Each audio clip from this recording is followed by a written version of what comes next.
এক ছাত্র সেটা, হুজুর আমার বাড়ি তো বহু দূরে, তো ওই নদী দিয়ে ব্রিজ দিয়ে আসতে আপনার মাদ্রাসায় খুবই কষ্ট হয়, বহু হাঁটা লাগে, তেমন কোনো দোয়া নেই যে দোয়া পড়লে নদী পার হওয়া যায়। হুজুর কাছে বিছু লাগায় পার হবো, এমনি খেলাতে খেলাতে কষে ওই সেটাই বিশ্বাস করছে। ওই আর ব্রিজের কাছে না যে নদীর কাছে বিছগুলোকে চোখ বন্ধ করছে, ওই পার হয়ে গেছে। এইভাবে প্রতিদিন যায় আসে। একদিন হঠাৎ আর মাও কইছে, কে রে, যে হুজুরের দোয়া শিখে তুই নদী পার হোস নৌকা ছাড়া, সে হুজুরকে একদিন দাওয়াত দে। ওই কথা, হুজুর আমার মাও তো আপনাকে দাওয়াত দিছে, যাওয়া লাগবে। পীর সাহেব হুজুরা তো দাওয়াত পেলে সেই খুশি, যাওয়ার সময় ভালো যায়। কেন দিক তো নৌকা ব্রিজ নাই, ব্রিজ কি করবেন হুজুর? আসে বিসমিল্লাহকে পাওয়া দিয়েছে, ওই পর্দা খেলা হতো। কি খবর আপনি আসেন? পীর সাহেব খালি কাপড় তুল দিয়েছে, বিসমিল্লাহকে পারান হুজুর।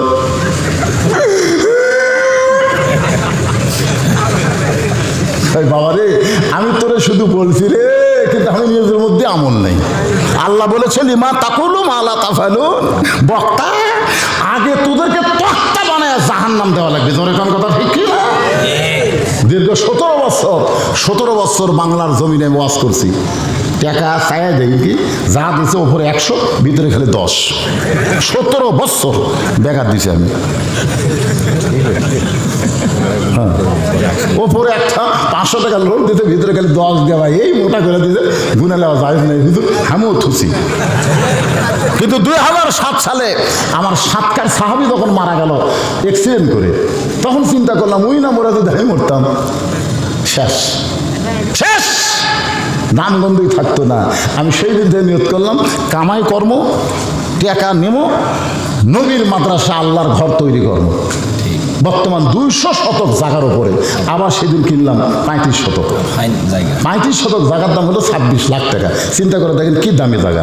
সেখানে এখন প্রায় 250 শতক জায়গার উপরে মসজিদ, মাদ্রাসা, এতিমখানা নির্মাণ করছি আপনাকে টাকা দিয়ে।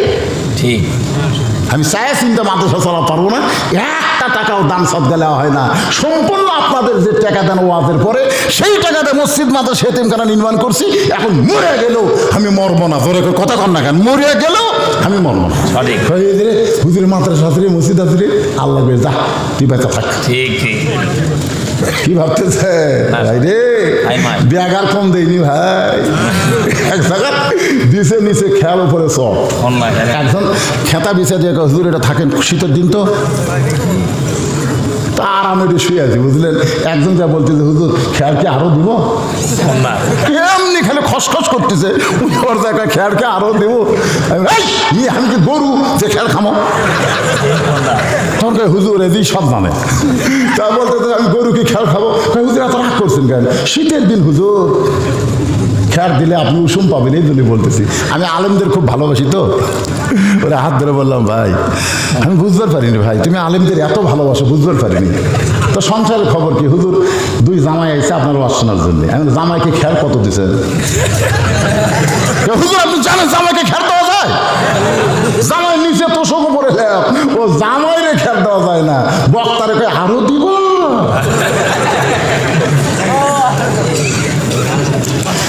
এরকম অবস্থায় ওয়াজ করেছি দীর্ঘ 17 বছর। আমি যেইটা আপনাদের বলতে চাই, সবাই দুনিয়া থেকে চলে যাব, কিন্তু সুন্দর আমল কারে কয় এই জিনিসটা আমাদের বোঝার দরকার আছে না নাই?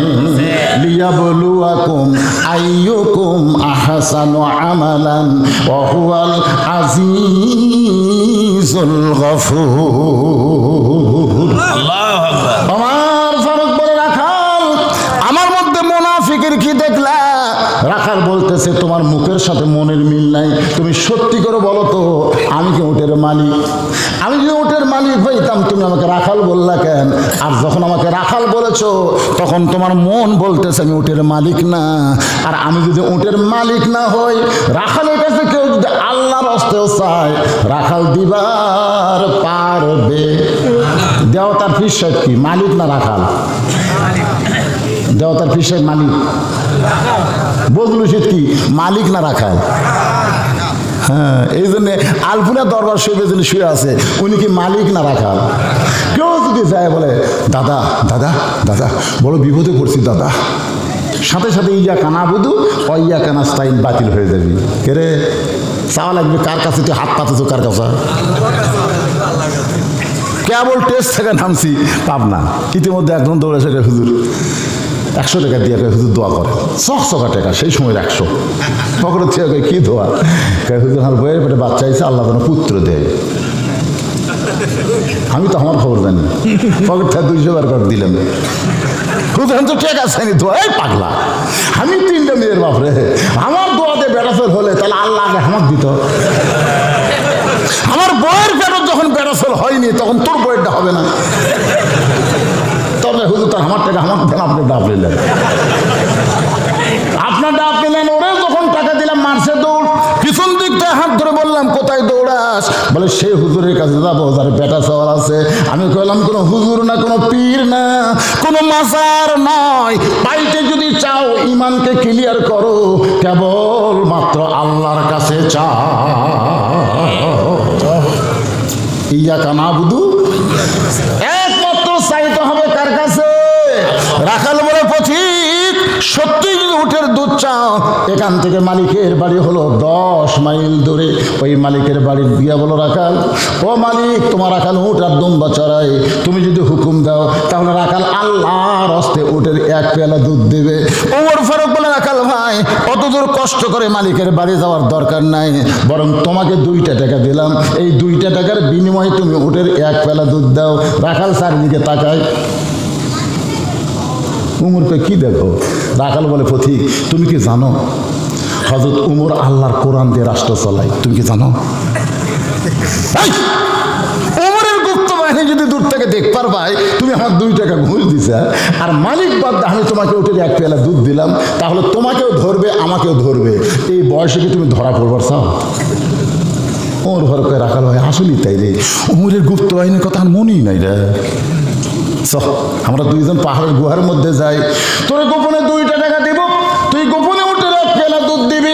রাখাল চিল্লায় বলে তুমি ভণ্ড, তুমি ভণ্ড, তুমি ভণ্ড। ওমর ফারুক বলে আমার মধ্যে ভণ্ডামির কি দেখলাম?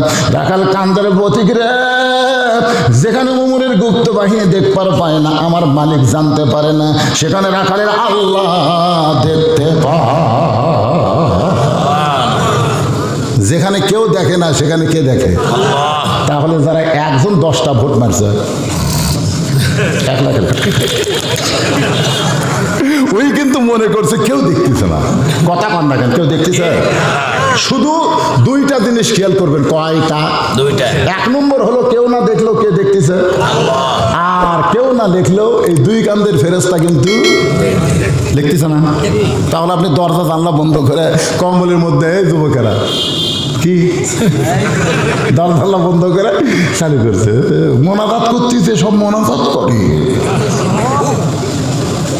খালি যদি বিশ্বাস করো, বাপ মা ঘুমাইলে কি হবে? আল্লাহ ঘুমাইতেছে না, সব দেখতেছে। তোর কোন কথা ঠিক কিনা? আল্লাহ ঘুমায় নাকি? আপনাদের কি মনে হয় আল্লাহ ঘুমায়? কেউ না দেখলেও আল্লাহ দেখতেছে। খালি এই বিশ্বাসটা করলে 100টা মারবার পারবি? কথা কন না কেন, কথা কন না কেন? কোন অন্যায় কাজ করা যাবে না। রাখাল চিল্লাল পথিক, উমরের গুপ্ত বাহিনী দেখতে পাবে না, মালিক জানতে পারবে না, কিন্তু রাখালে আল্লাহ দেখতে পায়। সঙ্গে সঙ্গে হযরত উমর মারছে দৌড়, 1 দৌড়ে পাহাড়ির পাদদেশে জায়নামাজ বিছায়া 2 হাত তুলে আল্লাহকে বলতেছে, আল্লাহ তোমার কোরআন এত সুন্দর, তোমার কোরআন এত সুন্দর। তোমার কোরআন যখন চালু থাকে তখন কেউ না দেখলো আল্লাহ দেখতেছে, এই বিশ্বাস মানুষের কলিজার মধ্যে ঢুকে যায়। কোরআন যখন চালু থাকে তখন কেউ না দেখলো কে দেখতেছে? আরো জোরে কন। কিন্তু আমাদের বাংলাদেশে আল্লাহর কোরআন চালু না থাকার কারণে একটা জুতা পর্যন্ত আমরা মসজিদের মধ্যে নিয়ে যাই, ঠিক কিনা? আমি মসজিদে জামাত পড়ে যাওয়ার সময় সাহাবি কই, জুতা সামাল করিস কেন? কার ভয় ঢুকতেছি? কিন্তু জুতা সামাল কার ভয়?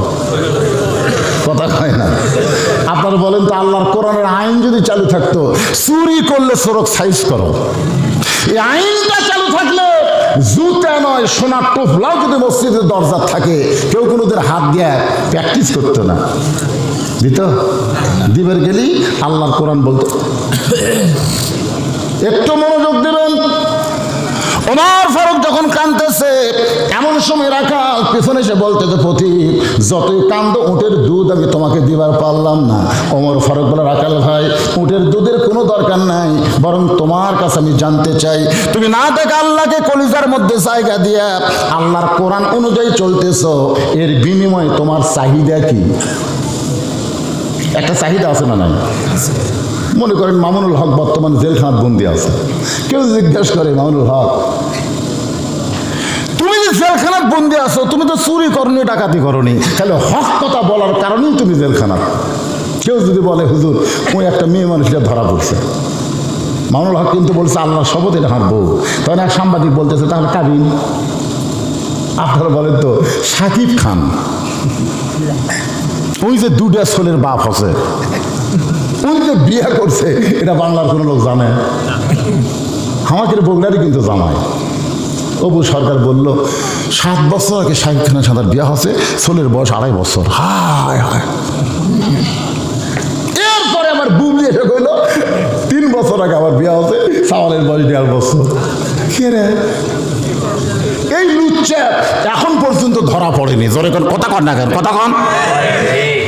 ধরা পড়ছে? তার মানে বোঝা গেল চাহিদা কি? না দেখা আল্লাহকে কলিজার মধ্যে জায়গা দিয়ে আল্লাহর কোরআন অনুযায়ী চলতেছো, কোরআনের হক কথা বলতেছো, মাঝে মধ্যে জেলখানার যাচ্ছ, মাঝে মধ্যে তোমাকে আমির হামদার মতন ছাড়া দেয়, আবার হক কথা বললে মাহফিল স্থগিত করে দেয়, এর বিনিময়ে তোমার চাহিদা কি? একটা চাহিদা আছে না নাই? যখন আছে না নাই? সঙ্গে সঙ্গে রাখাল বলে পথিক আমার চাহিদার কথা যখন জানতে চাও তাহলে শোনো, আমার চাহিদা হলো রব্বানা, সকলে পড়েন রব্বানা আতিনা ফিদ দুনিয়া হাসানাতাও ওয়া ফিল আখিরাতি হাসানা ওয়া কিনা আযাবান্নার। ওমর ফারুক বলে রাখাল আমি তোমার চাহিদার কথা জানতে চাইলাম আর তুমি কোরআনের আয়াত শোনায় দিলে। রাখাল মুচকি মুচকি হাসে। ওমর ফারুক বলে হাসার কারণ? বলে তুমি এত মূর্খ, তুমি এত মূর্খ। ওমর ফারুক চমকে উঠছে।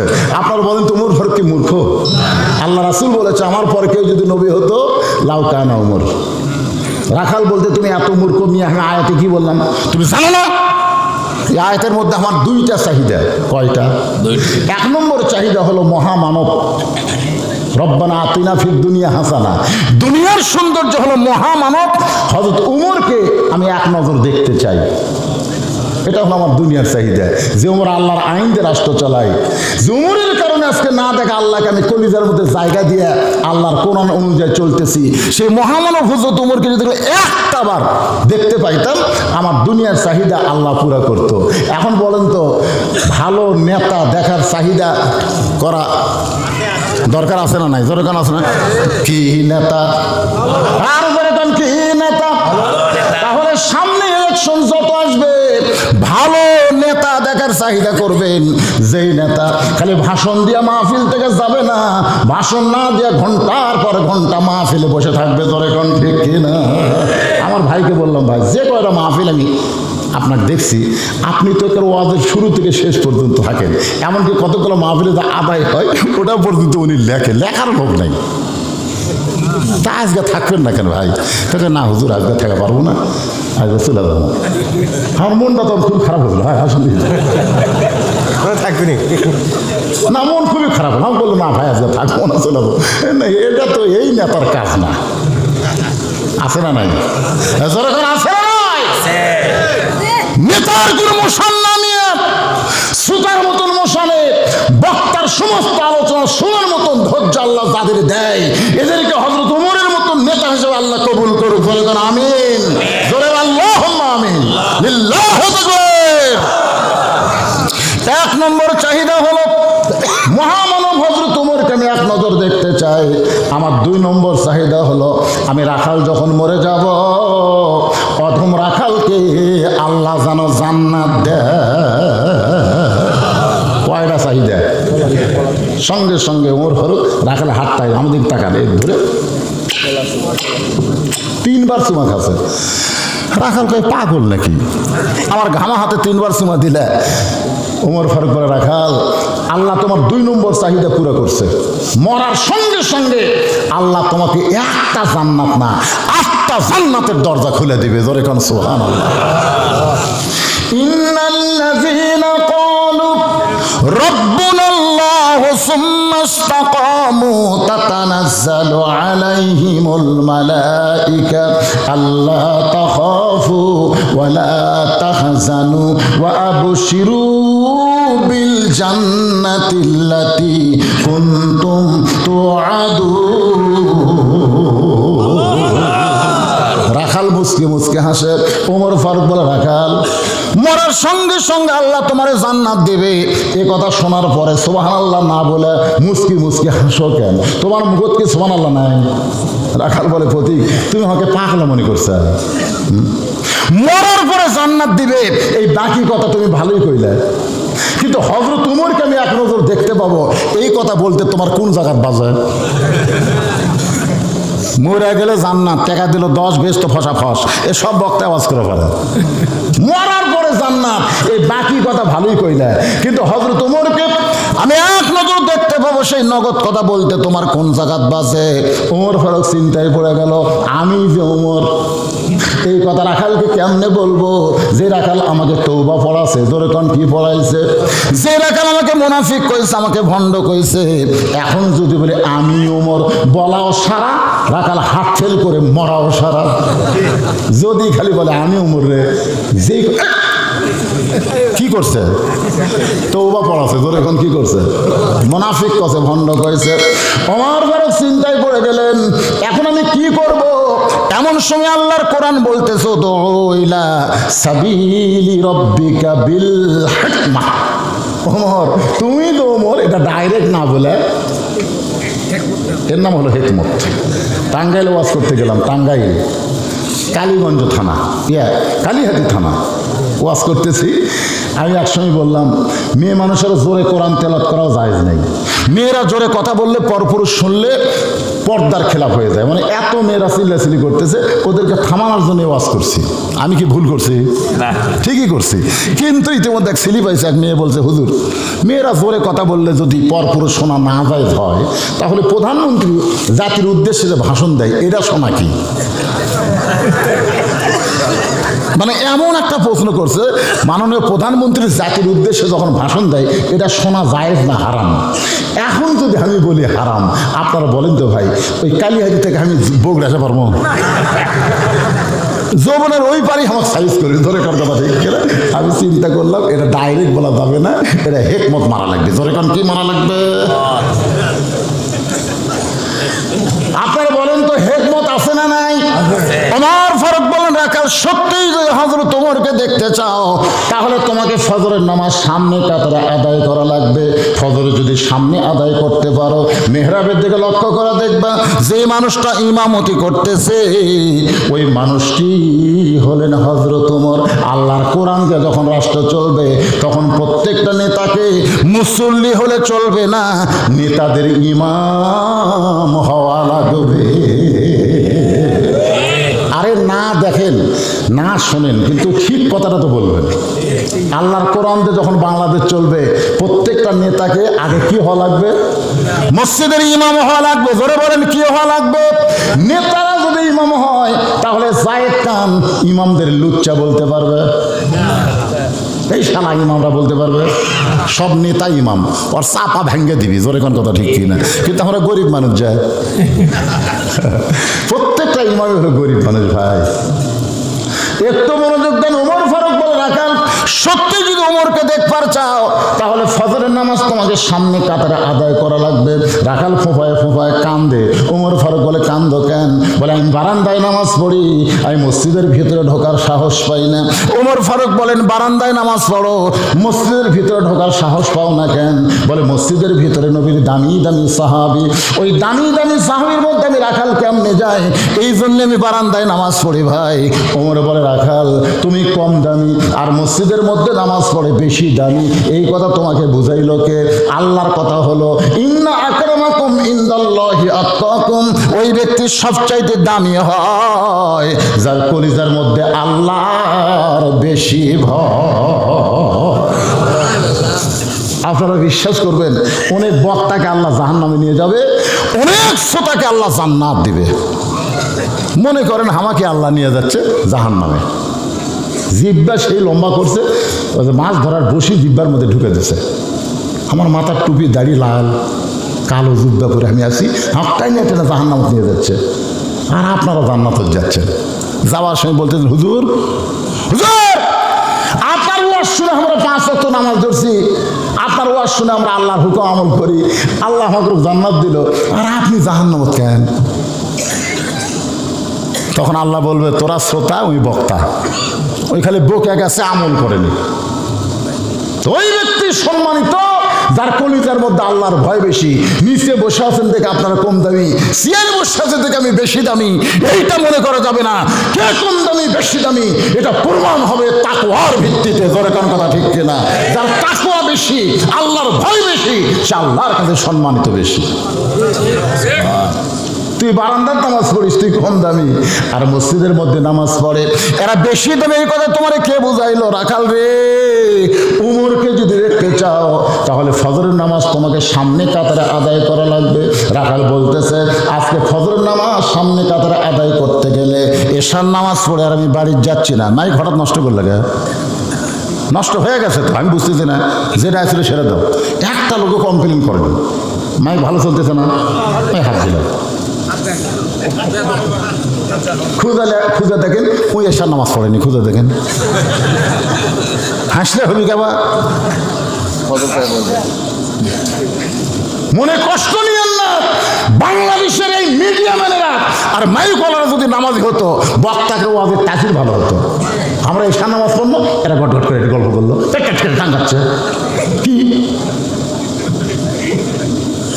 আল্লাহ আমার কবিকে তোর ওয়াজ রেকর্ড করে, এই শালার নামাজ পড়ে না। আগে তুই লাগতি খা, তোর ওয়াজের তাসির নেই করে।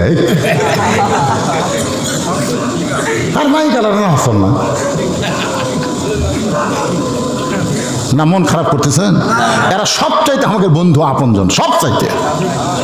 28 বছর বয়সে বাংলাদেশের কোনো মাইক খারাপ আমার ওয়াজের রেকর্ড আপনারা পাবেন না।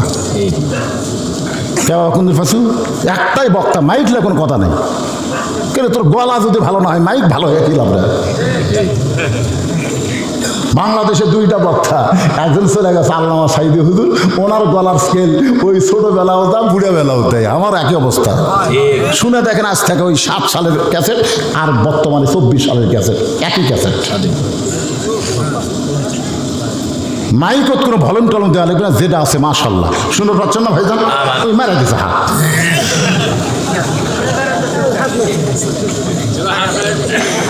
একটু মনোযোগ দিয়ে কথাগুলো শুনবেন, তাহলে এশার নামাজ পড়ে আমি বাড়ির যাব না। ওমর ফারুক বলেন, রাখাল এশা পড়া বাড়ির যাব না কেন? বলে, এশা পড়া যদি বাড়ির যায় তাহলে ফজরের নামাজ সামনে কাতারে কেমনে আদায় করব? সামনে যদি নামাজ না পড়ে তাহলে ওমর কিন্তু দেখতে পারবো না। ওমর ফারুক বলেন, রাখাল রে, 5 ওয়াক্ত নামাজের ভিতরে 3 ওয়াক্ত তাড়াতাড়ি আর 2 ওয়াক্ত লম্বা। কারণ কি? এটা রজব মাস না?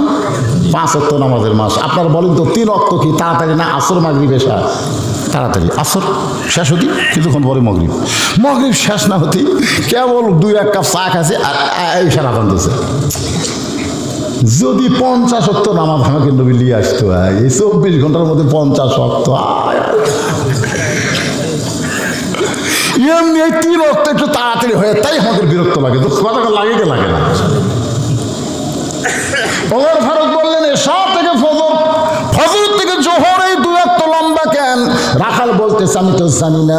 ওমর ফারুক বলে, রাখাল রে, ফজর থেকে জোহর আল্লাহ লম্বা সময় দেওয়ার কারণ হলো মানুষ খেতে খামারে কাজ কাম করবে, অফিস আদালত করবে, চাকরি বাকরি করবে,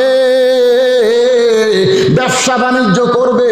এইগুলা করতে গিয়ে দেহের যে ক্ষয় হবে, এশা থেকে ফজর লম্বা সময় দেওয়ার কারণ হলো ওই সময়ের মধ্যে ঘুম পারলে আল্লাহ সেই ক্ষয়টা পুরা করে দিবে। তাহলে এশার পরে তুমি যদি ফজর ধরবার চাও, তাহলে মাঝখানে তোমার ঘুম আছে, তুমি কোথায় ঘুমাবা? রাখাল বলতে, ঘুম যদি ধরে ভাই তাহলে মসজিদের মধ্যে ঘুমায় যাবো। যেই কথা মসজিদের মধ্যে ঘুমাবো, ওর হয়ে গেছে চেহারা রক্তের মতো লাল। এই রাখাল এই মসজিদের মধ্যে ঘুম পাড়ার দলিল দেয়। তুই যে মসজিদের মধ্যে ঘুম পারবো, মসজিদ থেকে ঘুম পাড়ার জায়গা? আরে সবাই জোহর না পড়ে চলে গেছে, ওরা 3 জন 4 ফ্যান দিয়ে গল্প করতেছে, 1-1 ঘন্টা হয় গল্প ছাড়ে না। ফেরেশতারা বলতেছে আল্লাহ সব মুসল্লি চলে গেল, এরা যে 3 জন 4 ফ্যান দিয়ে গল্প করতেছে, এর কি রেজাল্ট কি? আল্লাহ বলতেছে এরকে মাথার উপর নামাজ বাদ দেয় যতক্ষণ ফ্যান ঘুরিছে, এই ফ্যানের কারেন্টের বিল এই 3 জন আলাদাভাবে না দেওয়া পর্যন্ত এরা জান্নাতে যাওয়ার পারবে না। কারণ মসজিদ ওর বাপের ঘর না, ইচ্ছা মতো ফ্যান ঘুরাবে। জনগণ কথা ঠিক কথা কর না কি? এই জন্য আল্লাহ বলেছেন ফাইজা কুদিয়াতিস সালাহ ফান্তাশিরু ফিল আরদ, নামাজ হয়ে গেল আর মসজিদের মধ্যে কোনো গালগল করা যাবে না, আযান দেওয়ার আগে কোনো মুসল্লি আসা যাবে না, নামাজ শেষ হলে কোনো মুসল্লি মসজিদে থাকা যাবে না। আযান দেওয়ার আগে শুধু মুয়াজ্জিন সাহেব ঢুকবে, এক মুসল্লিও ঢুকতে পারবেন না। আযান মানে আপনি ডাকতেছে, ডাকার আগে আপনি আসলেন কেন? অতি ভক্তি। কতগুলো রমজান মাসে সারা বছর নামাজ নেই, রোজার মাসে এসে একেবারে ফ্যানের তলে যায় নামাজ দিচ্ছেন, যারা পুরান মুসল্লি এসে দেখে সামনে কাতার জাগাই নেই, হঠাৎ নামাজি কথা কন এরকম আছে না? কথা আপনি গেলেন না বাবারে, একটু মনোযোগ দিয়ে শুনবেন। ওমর ফারুক বললেন আযানের গুরুত্ব দিও, আসসালাতু খায়রুম মিনান নাওম। ফজরের নামাজের আযানের মধ্যে আছে না নাই? আযান শোনার পরে এইবার যে শীত যাচ্ছে, এই শীতের মধ্যে যেই যুবকের উপরে কম্বল আছে, ল্যাপ আছে, আযান শোনার সাথে সাথে ল্যাপ ফেলে দিয়ে, কম্বল ফানা দিয়ে ঠান্ডা পানি ওযু করে যখন মসজিদের দিকে যায়, ফেরেশতা বলে আল্লাহ এই কঠিন শীতের মধ্যে তোমার যেই যুবক বান্দা মসজিদে ফজরের নামাজ জামাত পড়তে যায়, এই যুবকের রেজাল্ট কি? আল্লাহ বলে ফেরেশতা সাক্ষী থাকো, যদি বর্তমানে বদর যুদ্ধ থাকতো, বর্তমানে যারা ফজর নামাজ জামাত করতেছে এরা বদর যুদ্ধের সৈনিক হয়ে যেত। কেবলমাত্র মোনাফিকেরা, মোনাফিক জোরে কোন কি ফিক, মোনাফিকেরা ফজরের নামাজ জামাতে পড়তে পারে না। এখন আপনাকে মাটি হাজার খবর কিরে কেরে মুয়াজ্জিন সাহেব আছেন নাকি? আল্লাহর বান্দারা সবচাইতে 5 ওয়াক্ত নামাজের মধ্যে গুরুত্বপূর্ণ নামাজ হলো ফজরের নামাজ। ধরে বলেন কোন নামাজ? ফজরের নামাজ হলো গুরুত্ব।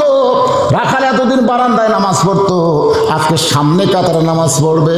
আযান শোনার সঙ্গে সঙ্গে মনে হয় ডায়াবেটিস হচ্ছে। জোরে কোন কি বেটিস? ডায়াবেটিসের লোকের আস্তে হাঁটে না জোরে হাঁটে? আস্তে হাঁটে, হাত লুড়ে লুড়ে এরকম হাঁটে না। ডাক্তার কাছে ভাই হাত লুড়ে, আল্লাহ কইছে ইযা নুদিয়া লিস-সালাত মিন ইয়াউমিল জুমআহ ফাসাউ ইলা যিকরিল্লাহ। আযান দেওয়ার সঙ্গে সঙ্গে তোমাদের হাত নড়ে নড়ে তাড়াতাড়ি মসজিদে আসা লাগবে। হুকুম কার? জোরে বলেন হুকুম কার? এতদিন রাখাল নামাজ পড়ছে বারান্দায়, আজকে নামাজ পড়বে সামনে কাতারে। এখন মসজিদের মধ্যে রাখাল ঢুকতেছে। আপনারা বলেন তো মসজিদের মধ্যে ঢোকার নিয়ম আছে না নাই? কোন পায়ে? শুধু ডান পায়ে ঢুকলে হবে না, জবান খুলে একটা দোয়া পড়া লাগবে, আল্লাহুম্মা আফতাহ লি আবওয়াব রাহমাতিক। এই দোয়াটা পড়ে রাখাল মসজিদের মধ্যে ঢুকতেছে। ঢুকে সামনে কাতারে যাবার চাই, ঢুকে কোন জায়গায় যাবে? প্রত্যেকটা সাহাবী নড়ে সরে এরকম নড়ে সরে রাখালকে যাওয়ার রাস্তা করে দেয়। রাখালকে আল্লাহ রে, এতদিন বারান্দার থেকে মনে করছিলাম ভিতরে দামি দামি, আজকে ভিতরে ঢুকে দেখতেছি আর জাহামত হয়। এটা কিন্তু ভিতরে না ঢুকলে বোঝা যাবে না। আমি ভিতরে ঢুকে দেখছি আওয়ামী লীগের কাছে ডাহা জামাত, কঠিন জামাতের একজন মুসল্লি আওয়ামী লীগের কাছে ডামাচ্ছে। আমি নিজে দেখতেছি। তো এখন জামাত ইসলাম 4 আঙ্গুল পিছনে আছে, বুঝলেন? তখন আওয়ামী লীগ পিছে হাত দিয়ে বলছে, কে ভাই তুই কাতার চিনিস না, তুই পিছনে কেন কাতার বরাবর? কই ভাই আমি জামাত করি। কিসের জামাত রে? আমি কিসের আওয়ামী লীগ, তুই কিসের জামাত রে? মসজিদের মধ্যে যখন ঢুকছে আমরা 2 ভাই, কাতার সোজা না করলে আমাদের নামাজ হওয়ার কোনো কারণ আছে? হবে না তো। বিএনপি যদি 4 আঙ্গুল সামনে যায়, আওয়ামী লীগ টান দেখায়, কেরে সামনে যাস কেরে? লাইন হয়ে দাঁড়া। ফেরেশতা বলে আল্লাহ বাহিরে 14 দল 20 দল, কিন্তু তোমার তোমার ঘরের মধ্যে যখন ঢোকে তখন এরা একদল। আল্লাহ বলে এরা আসল জায়গায় ঠিক আছে, আসল জায়গায় কিন্তু আওয়ামী লীগ, বিএনপি, জামাত ইসলাম কেউ মতবিরোধ নেই। আপনারা বলেন তো কলমা নিয়ে কোনো মতভেদ আছে? নামাজ নিয়ে কোনো মতভেদ আছে? যাকাত নিয়ে কোনো মতভেদ নাই। কিন্তু কিছু আসন নিয়ে, কিছু বাংলাদেশের রাজনীতি নিয়ে মতভেদ করতেছে। যেরকম আমরাই 4 ভাই একই মায়ের পেট থেকে বাড়াইছি, আমরা 4 ভাই 4 দল, 4 ভাই 4 দল, কিন্তু খাবার বসে আমরা 4 জন একসাথে। কত জায়গায় কিন্তু আমরা একসাথেই। সুবহানাল্লাহ কোন না কেন? একটু মনোযোগ দেন। রাখাল এতদিন বারান্দায় নামাজ পড়েছে, আজকে মসজিদের মধ্যে সামনে কাতারে যে যাবার চায় প্রত্যেকটা সাহাবী নূরের সাথে রাখালকে যাওয়ার রাস্তা করে দেয়। রাখাল যাইতে যাইতে সামনে কাতারে গিয়া ফজরের 2 রাকাত সুন্নত নামাজ আদায় করেছে। ফজরের ফরজের পূর্বে 2 রাকাত সুন্নত এত দামি, আল্লাহ বলেছেন আসমান জমিন বিক্রি করে দিয়েও ফজরের 2 রাকাত সুন্নতের সমান দাম হবে না। তাহলে ফজরের ফরজের পূর্বে কয় রাকাত সুন্নত? রাখাল 2 রাকাত সুন্নত নামাজ আদায় করে চুপটি করে বসে আছে। এমন সময় ওই মসজিদের মধ্যে একজন মুসল্লি ঢুকতেছে, যার নাম হলো ওসমান গনি। নাম কি? ঢুকে দেখে কে আমার জায়গা দখল করে বসে আছে। কে রে? আপনারা বলেন তো মসজিদে কারো কোনো জায়গা আছে? কিন্তু ওসমান গনি বলতেছে আমার জায়গা দখল করে বসে আছে। এটা বলার কারণ হলো আল্লাহর নবী রাসূল বলেছেন আমি যখন ইমামতি করব, আমি বরাবর যিনি পিছনে দাঁড়াবে তার নাম আবু বকর। আবু বকর যখন ইমামতি করবে, আবু বকর বরাবর যিনি পিছনে দাঁড়াবে তার নাম হলো ওমর। ওমর যখন ইমামতি করবে, ওমর বরাবর পিছনে দাঁড়াবে তার নাম হলো ওসমান। ওসমান যখন ইমাম হবে, ওসমান বরাবর পিছনে দাঁড়াবে তার নাম হলো আলী। আলী যখন ইমামতি করবে, আলী বরাবর পিছনে। রাসূল আর কথা কয় না। সাহাবের বলে হুজুর হয়তো আলী যখন ইমামতি করবে, আলী বরাবর পিছনে কে দাঁড়াবে? রাসূল বললেন মা ইয়ান্তিকু আনিল হাওয়া ইন হুয়া ইল্লা ওয়াহয়ু ইউহা। আমি রাসূল বলতে পারি না যতক্ষণ আল্লাহ না বলায়। এই পর্যন্তই হলো খোলাফায়ে রাশিদিন। সুবহানাল্লাহ। তাহলে হযরত ওমর যখন ইমামতি করবে, ওমর বরাবর পিছনে কে? আয়েশা দেখে জায়গা দখল। আল্লাহ রাসূল বলেছেন ইমামের জায়গা বাদ দিয়া মসজিদের যত জায়গা আছে, কেউ যদি কোনো জায়গা দখল করে, সে ইচ্ছা মতো জায়গা না ছাড়লে তাকে জায়গা থেকে টান দেওয়া যাবে। মনে করে আমি বড় হুজুর, কিন্তু ঢুকতে করছে দেরি, সামনে কাতারে একজন ভ্যান আলাদা আছে। এখন যদি কেউ জায়গায় আমারে দেখায় দিয়া ভ্যান আলাদা টান দেওয়া হলো কবিরা গুনাহ। জোরে কান কি গুনাহ? তওবা ছাড়া আল্লাহ মাফ করবে না। তুই কিসের হুজুর? তুই আগে এসে পারিস না কেন? পরে একটু পরে খালা হয়। জোরে কথা কথা কয় ভ্যান আলাদা টান দেওয়া আমার খারাপ করে। এই পাগলারা মসজিদের কোনো জায়গা কেউ যদি দাঁড়ায়, শুধুমাত্র ইল্লা ইমাম, ইমামের জায়গা ছাড়া, ইমামের জায়গা কেউ দাঁড়া পারবে? ওই জায়গায় শুধু ইমামে দাঁড়াবে। এছাড়া যত জায়গা আছে যে আগে যাবে জায়গা মতো দাঁড়াবে।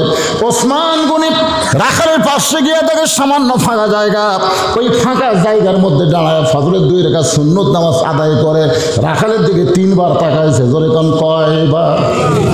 তাকানোর কারণ হলো এই জায়গা আমারই, সে জায়গাতে মালটা বসে আছে কে? এই মনে করে কিতাবের মধ্যে আছে 3 বার তাকাতে। 3 বার রাখালের অবস্থা 3 রকম।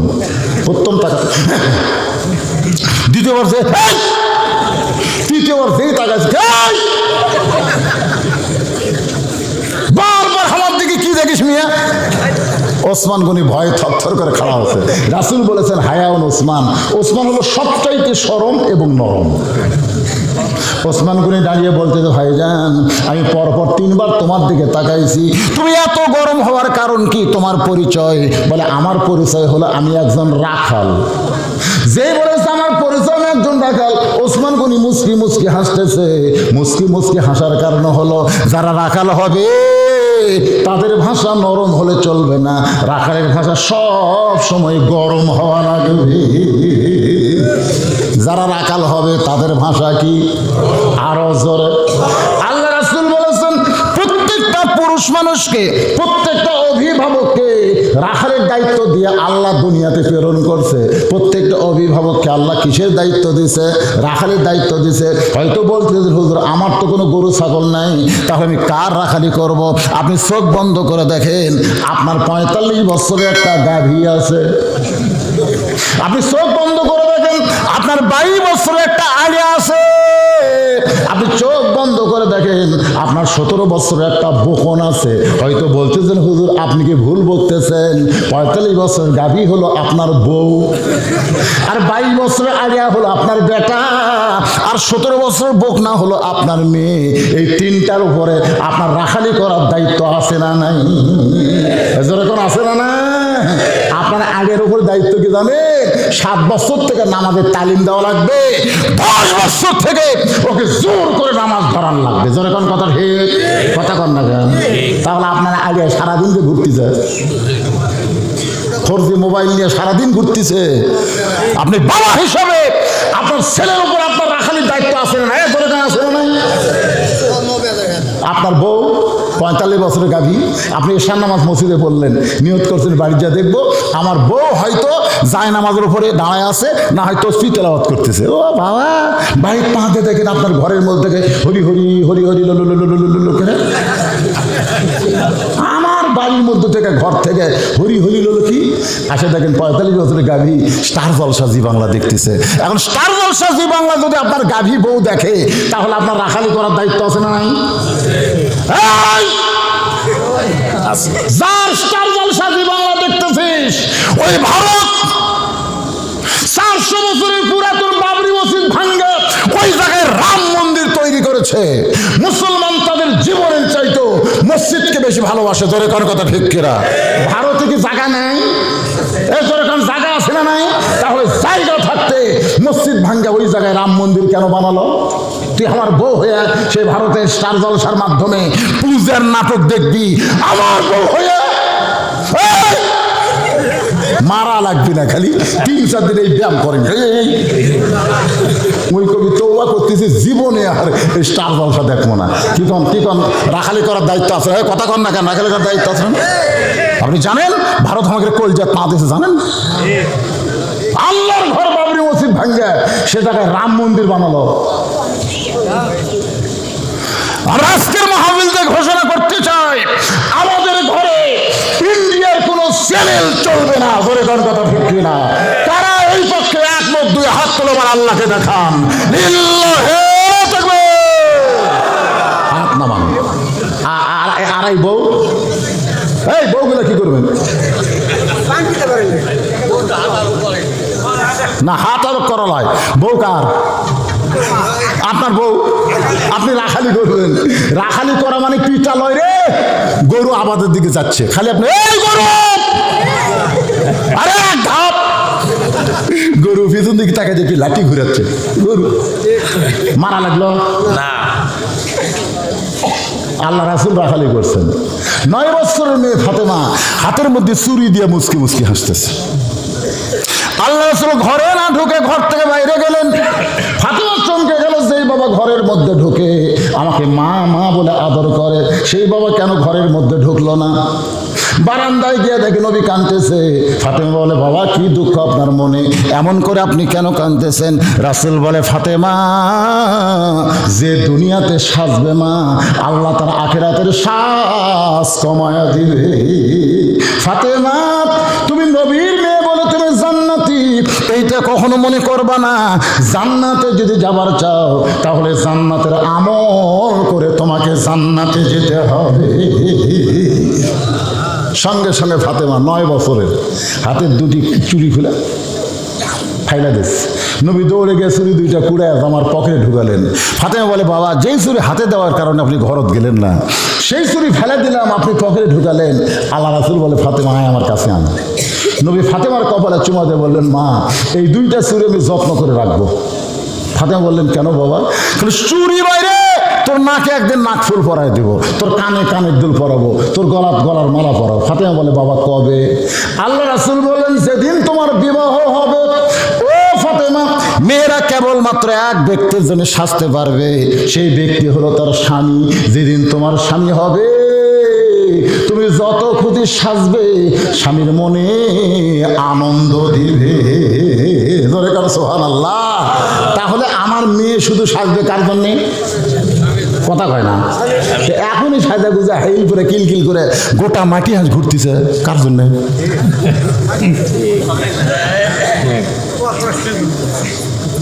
বাজান ঘুরতেছে না। তাহলে বাবা হিসাব আপনার দায়িত্ব কি? হ্যাঁ, বাবা হিসাব আপনার দায়িত্ব কি? ওই মেয়ের উপর রাখালি করার দরকার আছে না নাই? ওসমান গনি বলে ভাইজান আপনি তাহলে রাখাল? বলে হ্যাঁ। আপনাকে কোনোদিন সামনে কাতারে দেখে নাই, আজকে প্রথম দেখতেছি সামনে কাতারে। ও ভাই মনে কষ্ট নিয়েন না ভাই, আপনি কোনোদিন সামনে কাতারে আসেন নাই, আজকে প্রথম দেখতেছি। আপনার কারণ কি? রাখাল বলতে কারণ হলো দেখার জন্যে। কোনো কারণ নেই, একটাই কারণ, দেখা। বারান্দা থাকলে দেখা যায় না, এই জন্য সামনে কাতারে যাচ্ছি। দেখা হলে চলে যাবো, আমার ঠেকা পড়ছে আগামীকাল থেকে দেখাতে আসবো তাই। কারণ বারান্দার নামাজ পড়ার মজা আলাদা ভাই। সালাম ফিরানোর সাথে সাথে বের হয়ে যাওয়া যায়, কিন্তু এই সামনে বসে সালাম ফিরালে বের হয়ে যাবি। সালাম ফিরে বের হয়ে চাই দেখি, এটা আমি যেরকম আমার এসব নামাজ অনেক আগে হয়ে গেছে, ঘাড় কাট করে দেখি সব একটা হয়ে বসে থাকলো, বুদ্ধি নাই। আর তারা বারান্দার নামাজ বসে আছে। বারান্দার নামাজ পড়ার মজাই আলাদা। এই জন্য অনেক মানুষ ইচ্ছা করেও সামনে কাতারে যায় না। কথা কোন ঠিক কিনা? আমি শুধু দেখার জন্য আইছি, দেখা হলেই চলে যাবো। ওসমান গনি ছোট বাচ্চার মতন বলতেছে কয়েক বছর হলে সামনে কাতারে নামাজ পড়তেছি, আজও পর্যন্ত দেখা হইল না। আর তোমার আজকের দিনে দেখা হবে তার গ্যারান্টি কি? রাখাল বলে আমার চোখের পাওয়ার আছে, এই কারণেই দেখতে পাবো, তুমি দেখতে পাও না কেন? ওসমান গনি বলে ভাই শুধু দেখার জন্য সামনে কাতারে আজ পর্যন্ত দেখা মিলল না। ওসমান গনি যারে দেখতে চায় তিনি হলেন নামাজের মালিক আল্লাহ। আর রাখাল যাকে দেখতে চাই তিনি কে? ওমর ফারুককে আমরা এই মুহূর্তে বলবো আল্লাহওয়ালা। জোরে কোন কি? তাহলে রাখাল যাকে দেখতে চাই তিনি কি? আল্লাহওয়ালা। আর ওসমান যাকে দেখতে চাই তিনি হলেন আল্লাহ। আপনার বলেন তো আল্লাহ আর আল্লাহওয়ালা, আল্লাহ আর আল্লাহওয়ালা এর মধ্যে তফাৎ কি? তফাৎ নাই? আল্লাহওয়ালা আর আল্লাহ। একটু মনোযোগ দিয়ে শুনবেন। ওসমান গনি বলতেছে ভাইজান কয়েক বছর দেখার চাই, কিন্তু এখন পর্যন্ত দেখা ভাগ্য হয় নাই। রাখাল মুসকে মুসকে হাসের বলে তুই আমার হাত ধর। চিনে না তো? আমার হাত ধরো ভাই, আমি নিজেও দেখবো এবং তোমাকেও দেখায় দেব।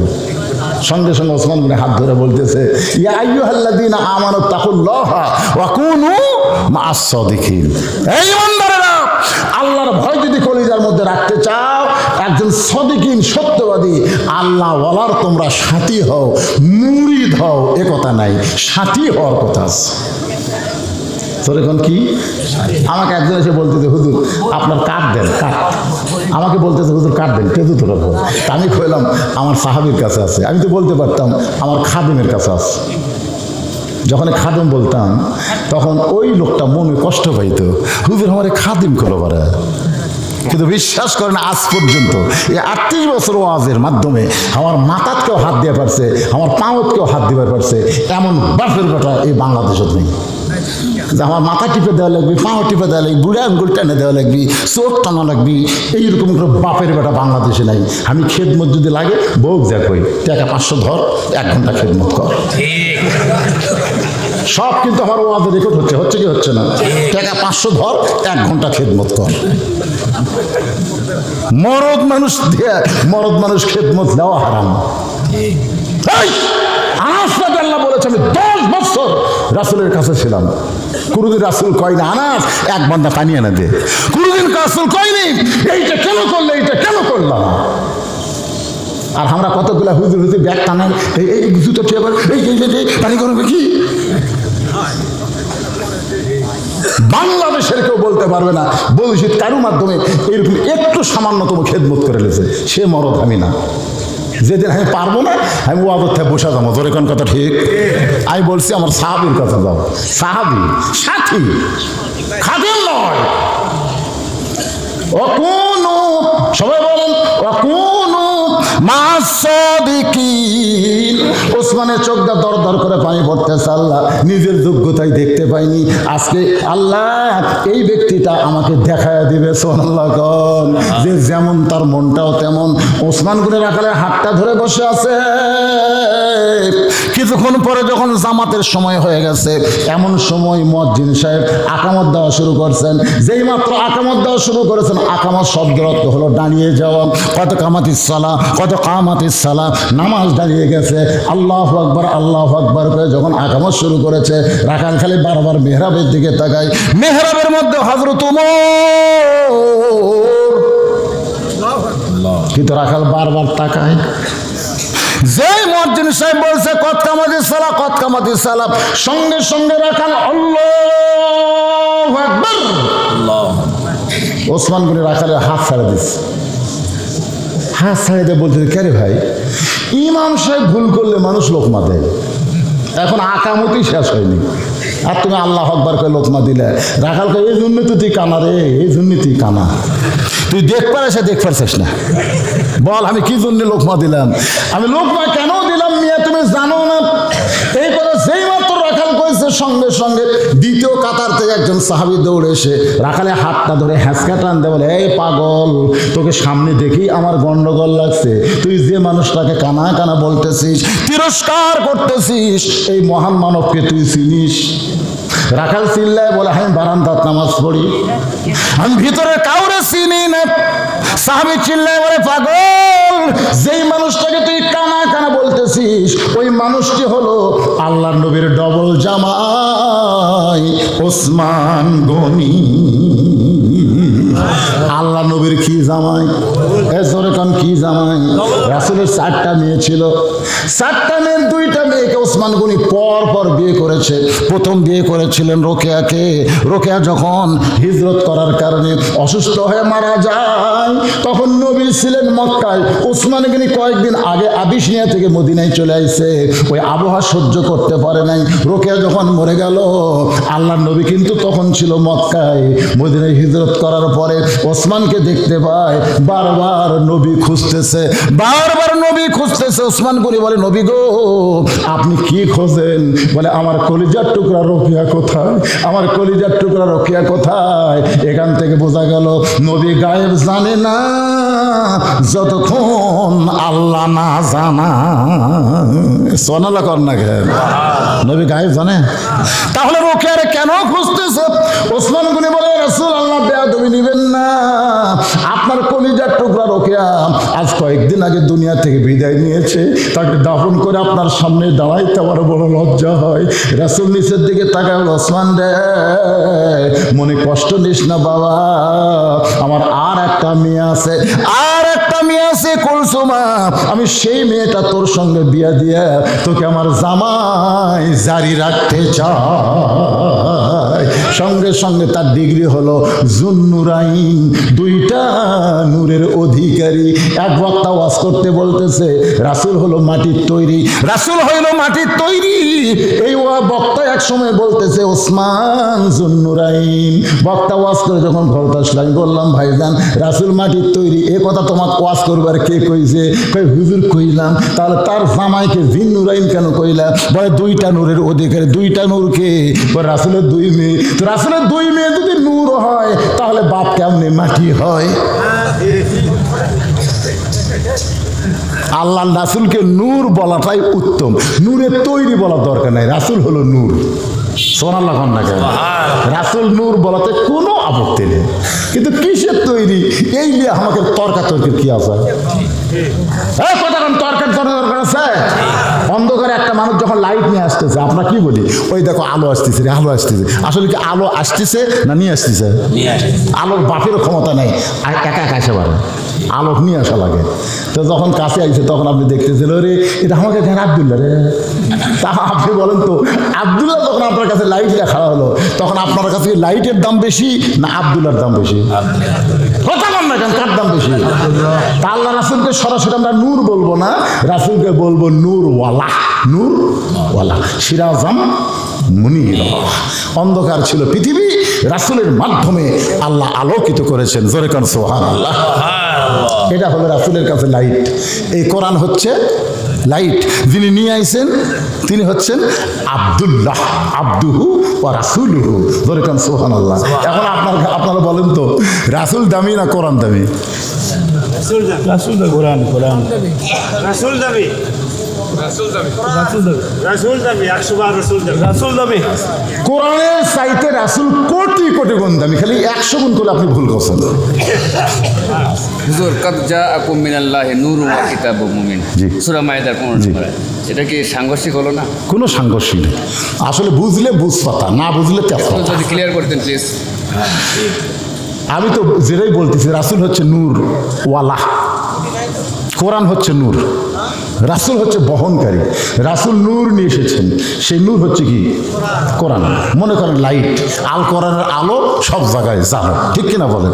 এখন ব্যাপারটা হচ্ছে, আপনার কাছে লাইটের দাম বেশি না লাইট ওয়ালার দাম বেশি? লাইট ওয়ালার দাম বেশি হবে, কারণ উনি যদি লাইট না আনতেন তাহলে আপনার আলো পাচ্ছেন কোথায়? আর আল্লাহর পাহাড় পর্যন্ত কেউ এই কোরআন বহন করার সাহস পায়নি। রাসূলকে আল্লাহ সেই কোরআন বহন করার যোগ্যতা দান করেছে। জোরে কোন কথা, ঠিক কিনা? সব কিছু মালিক হচ্ছেন আল্লাহ। আল্লাহ যাকে যেখানে রাখবেন, আল্লাহ বলেছেন ওরা ফান আলাকা যিকরাক, আমার রাসূলকে আমি সবার উপরে সম্মান দিয়েছি। সেখানে কোরআন আর রাসূল কোনো তর্কই করা যাবে না। জোরে কোন কথা, ঠিক কিনা? সবার উপরে ওরা ফানা, এই আয়াতের তাফসীর করবেন। আমরা অনেক সময় এগুলো সামান্য বিষয় নিয়ে তুলনা করি। কার সাথে কার তুলনা করতেছেন? আমার সেই বিষয়টা ফিতনা করার বিষয় না। আমি যেই কথাটা বলতেছি একটু মনোযোগ দিয়ে শুনবেন। ওসমান গনি, যেই কথা ওসমান গনি, রাখাল থর থর করে কাঁপতেছে। রাখাল চিল্লায় বলে, আমি বারান্দায় নামাজ পড়ি, আমি মসজিদের ভিতরে ঢোকার সাহস পাই নাই, কিন্তু ওই পথিক আমার সর্বনাশ করছে। ভাই এই কথাগুলো খুব গুরুত্ব দিয়ে শোনা লাগবে। রাখাল এভাবে আঙ্গুল দিয়ে ওমর ফারুককে দেখায় বলতেছে, ওই পথিক আমার সর্বনাশ করছে। ওই পথিক আমারে কইছে, ওমরকে যদি দেখবার চাও তাহলে ফজরের নামাজ সামনে কাতারে আদায় করো। শুধুমাত্র সারা জীবনের বাসনা একবার হযরত ওমরকে দেখতে চাই, আর ওমরকে দেখার জন্য আজকে সামনে কাতারে দাঁড়াইছি ভাই। কিন্তু ওমরের জায়গায় যদি ওই পথিককে আমি দেখতে পাই তাহলে তোমরাই বলো, লোকমা দেওয়া ছাড়া তো আমার উপায় নাই। আমি আল্লাহু আকবার লোকমা দিয়ে ওমরকে মেহরাব থেকে সরাই দিব, পথিককে মেহরাব থেকে সরাই দিব। ওই জায়গায় হযরত ওমরকে আমি এক নজর দেখতে চাই। হাজার হাজার সাহাবীরা কাঁদতেছে। সমস্ত সাহাবীরা যখন কান্দে, রাখাল চিল্লায় বলে, বারান্দায় নামাজ পড়া ভালো, এই ভিতরে কেন কান্দা কান্দি শুরু হয়ে গেল? ওসমান গনি বলে, রাখাল ভাই, ভিতরে কান্দার কারণ হলো তুমি যারা পথিক পথিক বলতেছো, তিনি হলেন হযরত ওমর। গাছের গোড়া কাটলে গাছটা যেমন ঠাস করে পড়ে যায়, রাখাল তেমনি পড়ে গেলেন মেহরাবের মধ্যে, কাটা মুরগির মতন ছটফট করার বলে, ইয়া আমিরুল মুমিনিন, আমি আপনাকে তওবা পড়াইছি, আমি আপনাকে মুনাফিক কইছি, আমি আপনাকে ভণ্ড কইছি, এত কথা বলেছি তো আমির, আপনি অধম রাখালকে কিছু বলেন নাই। সমস্ত সাহাবীরা চিল্লায় বলে, কে রে মেহরাবের মধ্যে, কে রে, কারে তওবা পড়াইছে, কারে ভণ্ড কইছে, কারো মুনাফিক কইছে, কে রে? যে রাস্তা দেখলে শয়তান কয়দিন যায় না, জোরে কান কয়দিন যায় না, তার সামনে আবল তাবল কে বকতেছে। সমস্ত সাহাবীরা যখন চিল্লাচিল্লি করে, এমন সময় ওমর ফারুক দেখলেন এইটা তো গণধোলাই খায়। জোরে কান কি ধোলাই? গণধোলাই। সবাই যদি একটা করে চড় মারে, রাখাল বাঁচবে? কি বলতেছে? তওবা পড়াছি, মুনাফিক করছি, ভণ্ড করছি, কার সামনে শালা কি কয়? লাগাও। এই কথা যেই সাহাবীরা বলতেছে, এমন সময় ওমর ফারুক সমস্ত সাহাবীকে থামানোর জন্য দেখলো এই জায়গায় সবচাইতে বড় পাওয়ার হলো আল্লাহর কোরআন। এই কোরআন ছাড়া কাউকে থামানো যাবে না। সঙ্গে সঙ্গে কোরআন থেকে তেলাওয়াত করলেন, আতিউল্লাহ ওয়া আতিউর রাসূল ওয়া উলিল আমরি মিনকুম, আল্লাহর আনুগত্য করো, নবীর তরিকা মানো। ওমর যদি তোমাদের আমির হয়, ওমর কি তোমরা মানো? সমস্ত সাহাবী বলতেছে 1000 বার মানি, তো যদি মানো তাহলে চিল্লাচিল্লি করো কেন? আমারই তওবা করাইছে, আমারই মুনাফিক কইছে, আমারই ভণ্ড কইছে, আমার সামনে সেই কথাগুলো বলতেছে, তোমরা কি মনে করো একে এমনি এমনি ছেড়ে দেবো? তোমাকে কি ধারণা এক এমনি এমনি ছাড়বো? অবশ্যই বিচার হবে, অবশ্যই বিচার হবে। তবে এই বিচার আমার আইনে হবে না, এই বিচার হবে আল্লাহর আইনে। বাংলাদেশে যে বিচারগুলো হচ্ছে কার আইনে? কথা কয় না, হচ্ছে তো একটা আইন হচ্ছে না। সেই বিচারের সাইজ কিরকম? আমার ওয়াজই শুনছেন, 6 বছর আমের চাষ করে জ্যৈষ্ঠ মাসে দেখতে গেছে আম পাকছে কিনা, গাছের ডালে দেখে ছোট্ট বাচ্চা আম পাড়ে আর ব্যাগ ভরায়। বাগানের মালিক কয় আমি খাইনি রে, আর পরিবারে কেউ খায়নি, তুই আমার গাছের আম পাড়তেছিস, তোর বাপকে গিয়ে বিচার দেবো। সে খালি মুসকি মুসকি হাসে। বাগানের মালিক বলে হাসিস কেন, তোর বাপক যা বিচার দেবো। ছেলে কয় চাচা কোথায় যা বাপক খুঁজবেন, বাবাও আর এক গাছে ছুটছে। বাগানের মালিক তাকায় দেখে ওর বাপ আম পাড়ে আর বস্তা ভরায়, গাছের নিচে বসে কান দেওয়ার কয় আল্লাহ বিচার দেবো কার কাছে, বেটাও চোর বাপও চোর। আজকে আমাদের দেশের অবস্থা তাই, কার কাছে বিচার দিবেন ভাই? সব শালাই চুরি করা খায়, জোরে কথা কান না। তো আল্লাহর আইন কি এইরকম যে কোরআনের ওয়াজ শুনতেছেন, এই কোরআনের বিচারটা কেমন হবে? ওমর ফারুক বললেন এই মুহূর্তে হবে না, আকামত হয়ে গেছে। আকামত হয়ে গেলে কোনো কাজে চলবে না, একটাই মাত্র কাজ, তার নাম হলো নামাজ। জনগণ কথা ঠিক কিনা? ফজরের 2 রাকাত ফরজ নামাজের পর যে আমার তওবা পড়াইছে, মুনাফিক কইছে, ভণ্ড কইছে, এর বিচার হবে আল্লাহর কোরআন দিয়ে। কারা কারা আল্লাহর কোরআনের বিচার দেখবেন? 2 হাত তুলে একটু আল্লাহকে হাত দেখেন তো দেখি। কারা কারা তুলতেছে না ভাই? আপনি তোলেন সব।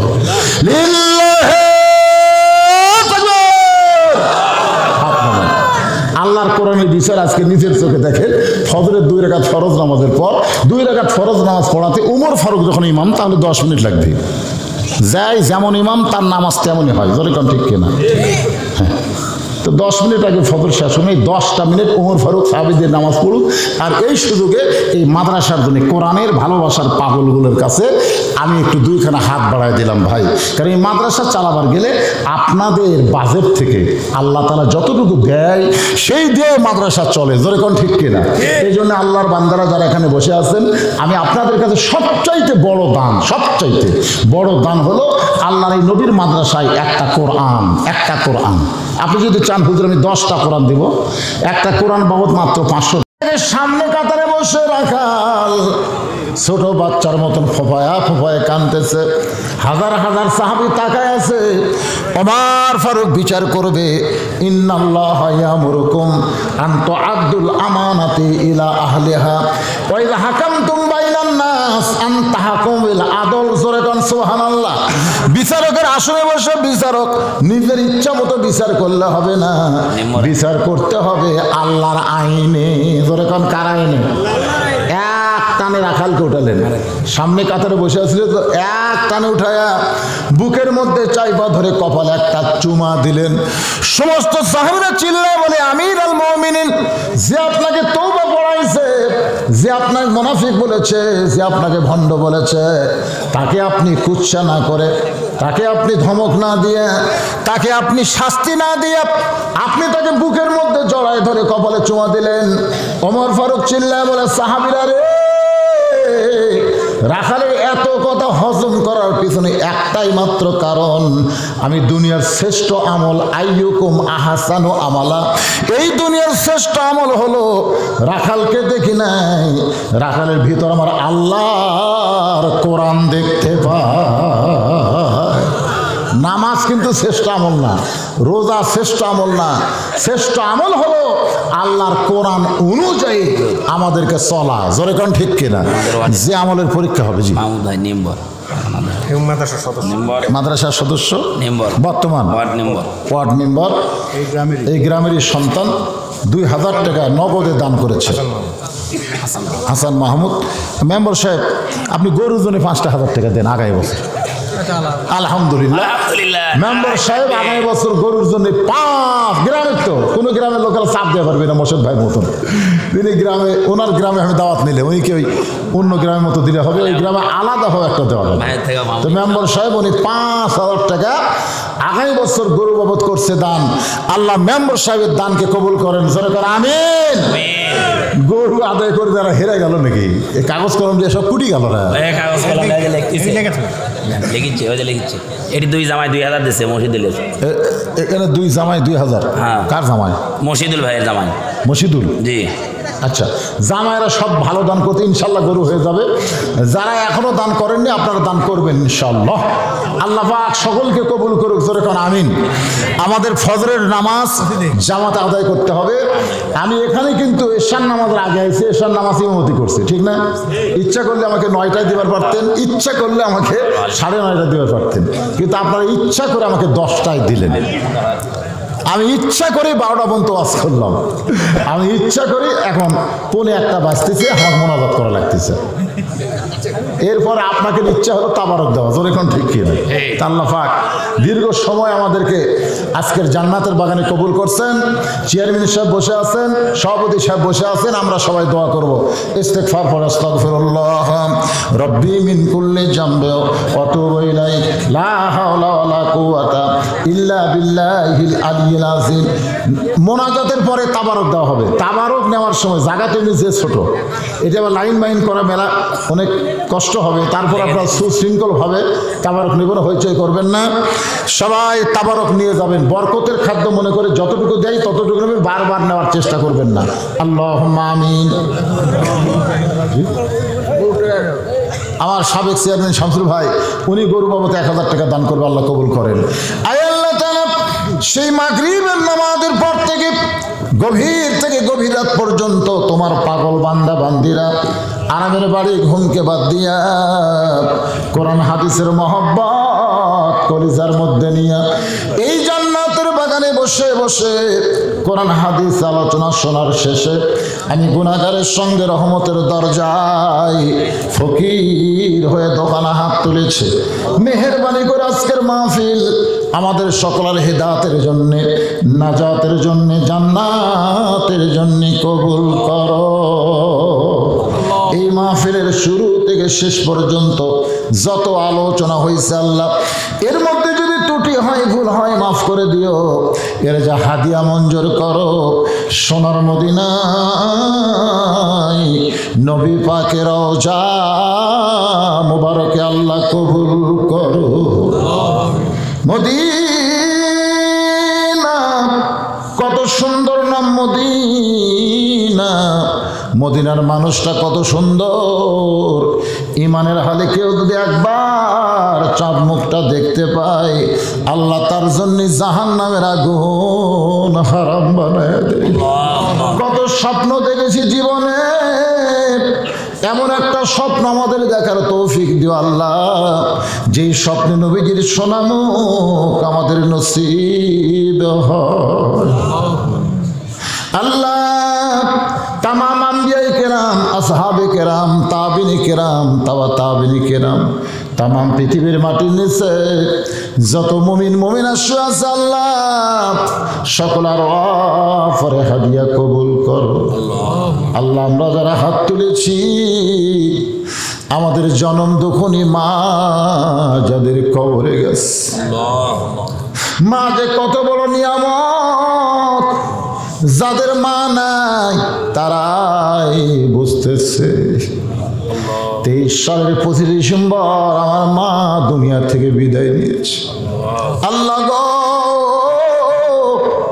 মা যতদিন ছিল কোনো কিছুর অভাব সন্তান বুঝতে পারে নাই মা যখন দুনিয়া থেকে চলে যায় তখন সন্তান বোঝে এই দুনিয়াতে তারা আর আপন কেউ নাই কি বলবো প্রসবের কথা মা দিলে সেই ব্যথা কেউ তো বুঝিবে না মাজন ঠেকিয়া সন্তানের দায় অকালে মা মারা যায় কেন সে মায়ের জন্য দোয়া করবা না আল্লাহ মেহেরবানি করে মায়ের কবরকে জান্নাতের টুকরা বানিয়ে দাও বাবার বাড়ি ঘর সবই আছে আমি সহ আমরা যারা বাবা হারাইতিম হয়ে গেছে আল্লাহ মেহেরবানি করে বাবার কবরকে জান্নাতের টুকরা বানিয়ে দাও আমাদের দাদা দাদি নানা নানি আত্মীয় স্বজন শ্বশুর শাশুড়ি যাদের কবরে গেছে আল্লাহ কবরবাসীদের মাফ করে দাও আল্লাহ এই মাটিহাঁস মাদ্রাসাকে কিয়ামত পর্যন্ত কবুল করো। এই মাদ্রাসার জায়গা জমি দিয়া 50 বছর আগে যারা দুনিয়া থেকে এখন চলে গেছে, আল্লাহ তাদের কবরকে মাদ্রাসা মসজিদের ওসিলায় জান্নাত বানায়া দাও। আল্লাহ আজকে এই মাদ্রাসায় নগদে বাকিতে যারা দান করলো, সকলের দানগুলোকে জান্নাতের বিনিময়ে কবুল করো। আল্লাহ গো, এই মাদ্রাসার 2 জন ছাত্রের মাথায় পাগড়ি পরানো হলো, হক্কানে হাফেজ আলিম কবুল করে নাও। মাদ্রাসার ম্যানেজিং কমিটির সভাপতি, মাদ্রাসার সহসভাপতি, মাদ্রাসার সেক্রেটারি, মাদ্রাসার ক্যাশিয়ার, মাদ্রাসার সদস্য, আল্লাহ সকলকে তুমি কবুল করে নাও। আজকের মাহফিলের সম্মানিত সভাপতিকে আল্লাহ কবুল করো। আজকের মাহফিলের সম্মানিত প্রধান অতিথি চেয়ারম্যান সাহেবকে আল্লাহ তুমি কবুল করো। দীর্ঘ সময় কোরআনের মঞ্চে বসে থাকার কারণে আল্লাহ কোরআনের নূর দিয়া তাকে আলোকিত করে দাও। আমার ভাইজানের উপর থেকে আসমানের বলা আসমানে নাও, জমিনের বলা জমিনে ডাবাই দিয়া সঠিক নেতৃত্ব দেওয়ার মতন তৌফিক দাও। শরীরটাকে সুস্থ রাখা, হায়াতে তাইয়্যিবা দান করে দাও। আল্লাহ গো, আমরা যারা হাত তুলেছি, কত মানুষের জানাজার নামাজ আমরা পড়েছি। এই 2 হাত দিয়ে কত কবরে মাটি দিয়েছি। একদিন আমরা সবাই মরে যাব। যেদিন আমাদের মৃত্যু হবে, দিনটা যেন জুমার দিন হয়, মাসটা যেন রমজান মাস হয়। ইমানের সাথে, ইজ্জতের সাথে এই দুনিয়া থেকে যেন বিদায় নিতে পারে। আল্লাহ তুমি কবুল করো। আমার মায়েরা বোনেরা পর্দার অন্তরে বসে শুনেছে, আবিদা সালিহা পর্দা নিয়ে কবুল করো। আমি অসুস্থ, আমার মতো যারা অসুস্থ হাত তুলেছে, আল্লাহ সুস্থতার নিয়ামত দান করে দাও। ফিলিস্তিনের মুসলমানকে আল্লাহ তুমি হেফাজত করো। যারা জীবন দিয়েছে তোমার বাইতুল মুকাদ্দাসের জন্য, আল্লাহ তাদের জীবন দেওয়াকে শহীদি হিসাবে কবুল করে নাও। এখনো যারা আহত অবস্থায় আছে, আল্লাহ তুমি তাদের শিফা দিয়ে দাও। আল্লাহ বাংলাদেশের প্রতি রহম করো, এই মাদ্রাসার প্রতি রহম করো। মাটিহাঁস গ্রামের উপরে আল্লাহ রহমত বরকতের দরজা খুলে দাও। জামাইগুলো গরুর জন্য টাকা দিয়েছে, গ্রামের লোক টাকা দিয়েছে, মেম্বার সাহেব টাকা দিয়েছে। আল্লাহ আগামী বছর ইসলাম সবের গরুর জন্য তাদের নেক নিয়ত নিকাশা তুমি কবুল করে নাও। যখন আমরা দুনিয়া থেকে বিদায় নিব, আমাদের সকলের জবানে তুমি জারি করে দিও লা ইলাহা ইল্লাল্লাহু মুহাম্মাদুর রাসূলুল্লাহ সাল্লাল্লাহু আলাইহি সাল্লাম। আসসালামু আলাইকুম ওয়া রাহমাতুল্লাহ। অনেক সময় থাকে।